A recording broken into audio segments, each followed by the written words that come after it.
What's up, motivators? Timothy here. Welcome to today's video. Today, I'm going to share with you my backpacking, hiking, and camping knife of choice. Now, this may be a controversial topic for many of you for various different reasons. But before I get into 5 reasons why I chose the ESEE 5, this bad boy here, as my backpacking camping knife of choice, let me give you the metrics in which I gauge things as. All right, so I am 6'6", 360 something pounds. Okay, I'm a large man. I have massive hands. I can't go into the store and buy gloves, that sort of deal, right? And so I have certain items, a certain gear with me that is going to meet and accommodate my needs, my needs, size, and stature. Okay, I was able to circumvent some of the extra weight load by buying ultralight gear such as tents and things. But there's some things that is what it is. So if you are big and tall, if you're a heavier person, if you have big hands, then I want to make sure you follow me in this journey. Or if you simply want to learn and join the community, I'm down with that as well. So let me give you 5 reasons why I chose the ESEE 5 as my backpacking hiking knife of choice. Number 1, it is extremely durable. Extremely durable. This knife has a track record, okay? This knife is not a brand new thing. It's not a spring chicken as if you're from the South, you know what I'm saying? And it is a absolute beast, okay? Let's just get the thing out of it. All right, it is heavy though. It's heavy, all right? It won't be in my pack. It'll be on my side, all right, on my waist, okay? But it is 16 ounces, okay? That, for some of you, may be like, absolutely no way that I would never carry something that heavy. I get that, especially if you're an ultralighter and that sort of ultralight backpacker, and that's sort of your deal where you're trying to get rid of as much stuff as possible and sacrifice things. I get it. The man, hike your own hike, as people will say. But this is extremely durable. It has a 1/4 inch thick spine, or whatever how you say this. The blade, it's super thick. It is 11 inches from the glass breaker to the tip of the blade. Okay, it is a massive thing. Number 2, it is a full tang construction. All right, I wanted something that was full tang. Full tang pretty much means it's just one solid piece of steel, one solid piece of metal, right? This specific kind of steel is 1095 carbon steel, but again, that full tang is important. It is important because of batoning or splitting wood and things of that nature. I wanted a full tang. All right. Number 3, it has versatile survival uses, right? I did not want to simply buy a knife straight up out there, because I know, and as I'm learning, is that not all knives are created equal. How it's being made, how it's treated, what type of metal it is, what kind of beating it came. And so I think that the ESEE is almost like the Glocks of the knife world. Okay, and these things have been around for a while. It has a history of just doing the job, and there's all different kind of sizes in ESEE as well, and it's super dope as well. So anyway, so a lot of survival uses. So I've used this thing for feathering. I use this thing for batoning. I use this thing for various different areas. All right, the only gripe I have regarding the survival things of this particular knife is that it's not really tailored for flint and steel. So what I actually do as well, and I know that is a massive knock for so many people, and some people, they're able to make adjustments to the knife that they can start a flame, flint and steel. But I also carry this as well separately. I guess as a magnesium, and then it's just you can throw a spark there. I also carry matches and stuff with me, and I also always have some tender source and some fat wood and stuff like that. So anyways, so I do come prepared. But it it's versatile for survival use, and you can see a lot of YouTube videos about the ESEE 5 and other ESEE blades as well. So number 4, now this one's super important for me. It has an excellent ergonomics. Excellent ergonomics, right? So Like I said, I have massive hands, okay? And I did not want to bring a knife with me that I had to only have 2 fingers on and whatnot. The same thing with anything. I want to make sure if I'm grabbing something, I want to make sure I'm having a good purchase on it, and you know what I'm saying, or in the same well as a knife. If I need it, I want to have an immediate good purchase that my massive hands, I'm not making sure I'm not crawling up to the blade and whatnot. So as you can see, look at that purchase I have right there, right? And so this could be a little bigger, right, to even accommodate my hand size even better, but I'll make it work. I do have to squeeze my fingers in, but all things considering, this is pretty dope for me. So excellent ergonomics for myself, and my fifth reason is that this thing has a lifetime warranty.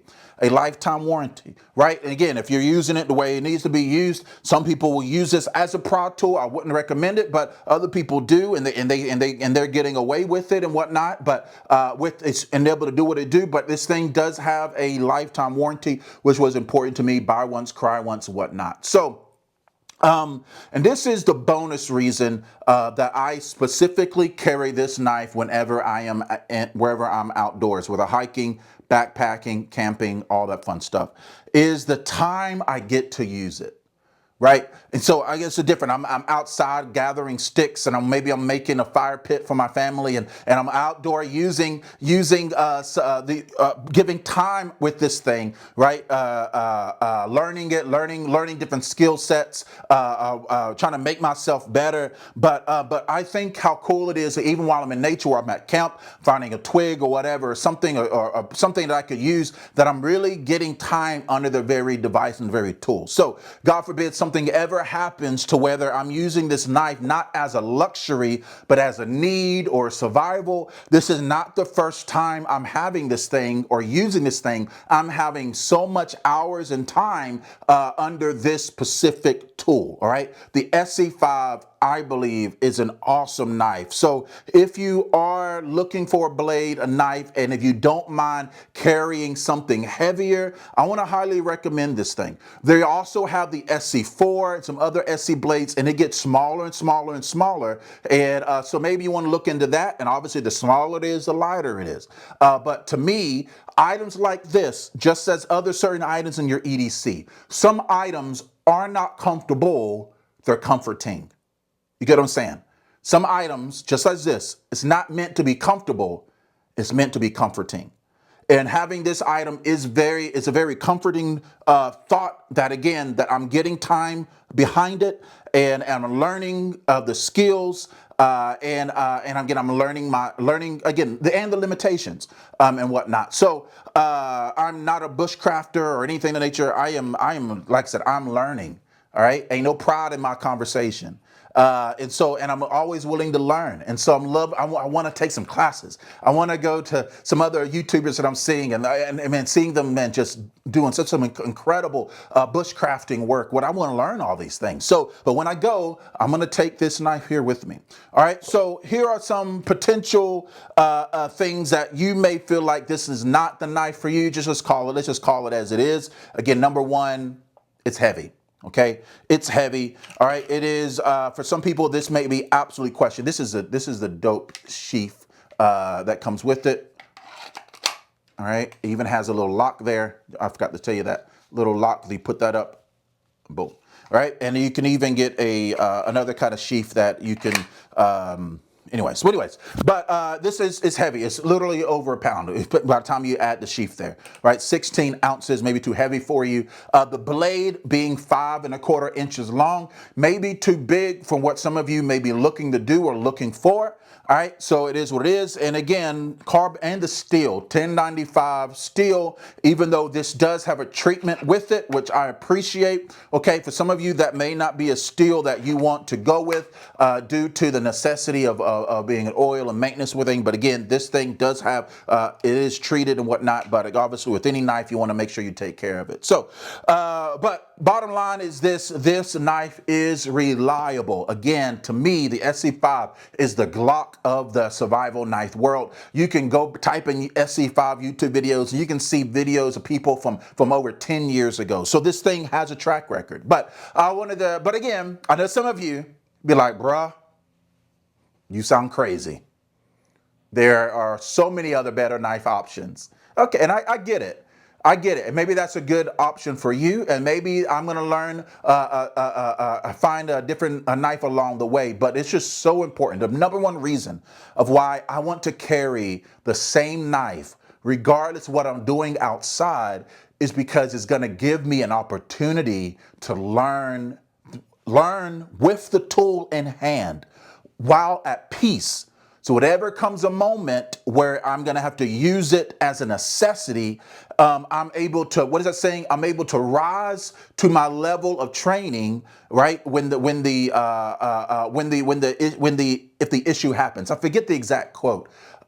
Something, I'm going to butcher the mess of it. Something along the lines of like, you will never rise to the occasion, you'll fall to your level of training or something of nature, right? Especially all the adrenaline and stuff is there. Maybe the first time I ever had, I never grabbed this knife and I'm trying to process wood, I'm trying to baton and whatnot. But no, because I've had time under it with this thing, I feel like it's going to be a good choice for me. So again, it is heavy though. So, and I'm used to carry heavy weight.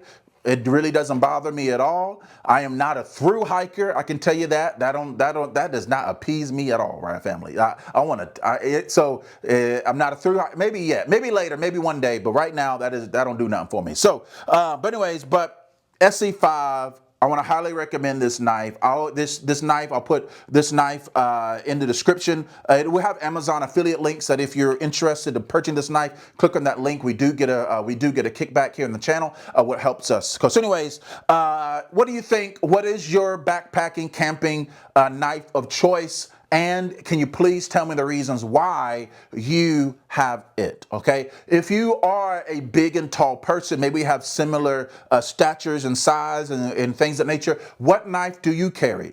Do you carry a knife at all? I know many people, their knife of choice is a little Swiss multi-tool. They think carrying a knife is horrendous. I'm not horrendous. What am I looking for? It's crazy to carry a knife when you go outdoors. I can't think of any more important place to carry a blade, a full tang blade. So anyways, I'd love to hear from you in the comment section. Thank you so much for joining me in this journey. The community that I've been building has been super dope. Let me just say this. I'm so thankful for how y'all been engaging in the comment section. So I've told you, like from jump, some of these areas are new to me. I grew up in the country. It's not the first time I'm outside, but some of these things like equipment and learning about R value and all this other stuff, it's things I'm still learning. And I love how y'all are so willing to give your experience information right there in the comment section. So thank you for the community. Thank you for coming with a good heart, and I appreciate the dialogue. So holla at y'all later and see y'all next video.